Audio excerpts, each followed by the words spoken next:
All right, Wrestle Nation, let's get into it.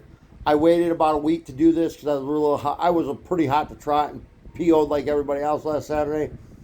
I did do the review for my Saturday night's main event predictions video. I did that on Monday or Tuesday, I believe. I didn't go too much into the ending of Saturday night's main event with the John Cena thing, but that's what I'm here to talk about now. Like everybody else, I was pissed that Cena tapped. Now, was I mad that Cena lost? Disappointed, because I thought he should have went out on top with a win. They could have put Gunther over by still having Cena win by just having a great match, which they did. I mean, overall, I didn't think the show was that bad. If I remember, I gave every match like a 4 out of 5 stars. I believe I gave the show as a whole, 7.5 out of 10. It would have been an 8, but it lost half a point because of that finish. But anyways, like all of you, I was very pissed. I have defended Triple H's booking to no ends. Now, Triple H has had some questionable storylines and bookings and some matches that were not probably that great.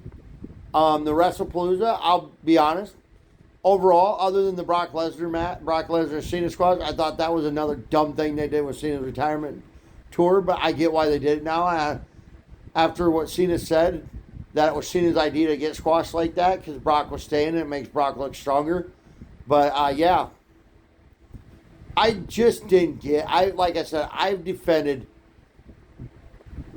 Triple H's booking and all that stuff, all the bad stuff he does. I've defended the guy. There's a bigger picture here, you know. Let's just trust in the process. Maybe he has a vision here that will play out in the end, you know. Just one of the things you think of, like, maybe he had a vision. Now, Triple H is going to have some bad ideas. It happens, you know. Vince had bad ideas. But when the tap happened, I was like, this is the worst idea you've ever done, Triple H. I've always said I've never criticized any of your bad ideas. Even though you've had some, I've defended them because I know you had a bigger vision or a bigger end goal in sight with these booking ideas. But when he tapped, I'm like, are you freaking kidding me? I'm not mad that he lost. I'm pissed because he tapped. Because my thought was, for 23 years, Cena's whole moniker was never give up. And you just had him tap. You just threw away everything he ever stood for in one night. You crumpled it up and threw it in the garbage, in my opinion. But that's one of the reasons I didn't also watch Raw this week or NXT, because I was protesting WWE this week because of it. And I have never protested WWE to the point where I didn't at least watch at some point. I will watch now, but for those of you who haven't seen it, obviously I felt more at ease after I saw a clip on TikTok yesterday, I believe it was, of John Cena and Cody Rhodes' podcast, What Do You Want to Talk About? They talked about the whole him turning heel thing and The Rock and Travis Scott just disappearing and how that worked. And then the tap. And if y'all go back and watch the match, you saw Cena smile. Now, Cena said he likens it to someone dying. Like, you know, you're going to die. You have that year and a half. You know that in the next year you're going to pass away, right? You're fighting to stay alive. Similar to my career. I announced it in 2024, 2025. I announced it a year and a half ago that 2025 would be my final year. Then he went on to say, I liken it to somebody that's dying. They're fighting and they keep fighting to stay alive for everybody else. They want to make sure everybody else, their family and friends, are going to be okay after they're gone. And he said when he was in that sleep, he goes, it's a sleeper hold. He basically made it sound like it wasn't even that big of a deal that he was in a sleeper hold. He said, it was a sleeper hold. I looked out to the crowd. I see my, how do you say it? I see my people. I see my friends. I see my family. I seen all the people I ever worked with that I had matches with. I can't remember how he exactly worded it. He worded it different, but he said, I seen my family, friends, all the people I worked with. My comrades, as I'll say, my my counterparts, his counterparts, his co-workers, the guys he respects, the guys and girls he respects that he's worked with. He said, I hate to keep going back to the morbidly obituaries, but I saw him out there, saw my friends and family, I saw the fans, and I knew that they were going to be at peace with me leaving and retiring. So I took that final breath, and I tapped as a way. He didn't so much say it, that he tapped. He didn't say why he tapped, but him saying, I took that last breath, the match was over. I knew that the fans and my co-workers, all the people I were going to be at peace with what I just did. So with me, that was him saying, I took that final tap as a way of saying, my fight is over. I'm at peace. You guys are at peace. I know you're going to be sad and upset about this, but eventually you will be okay with this. You'll be okay with what I just did.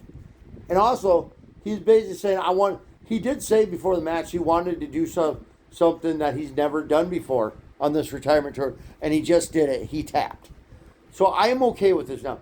Do I agree with it? No. Even if it's Cena's idea, will I agree with it? No. I don't care whose idea with it, Cena or Triple H. Do I agree with it? No. Will I ever agree with it? No, because I don't think he should have tapped. I think he should have just got pinned. Yes. But I'm more at ease with it now that he said what he said on the Cody Rhodes podcast. If you haven't watched or seen clips, go look it up. It will put you more at peace with it, and you won't be as mad at Triple H for it. I'm not mad no more. I was over it by Wednesday. I just needed some time. Obviously, because John Cena is one of my favorites. I mean, like for the last 23 years, he's been on my TV. I was 26 years old when he first debuted. I'm 50 now. So I mean, that's my young adulthood. Just basically,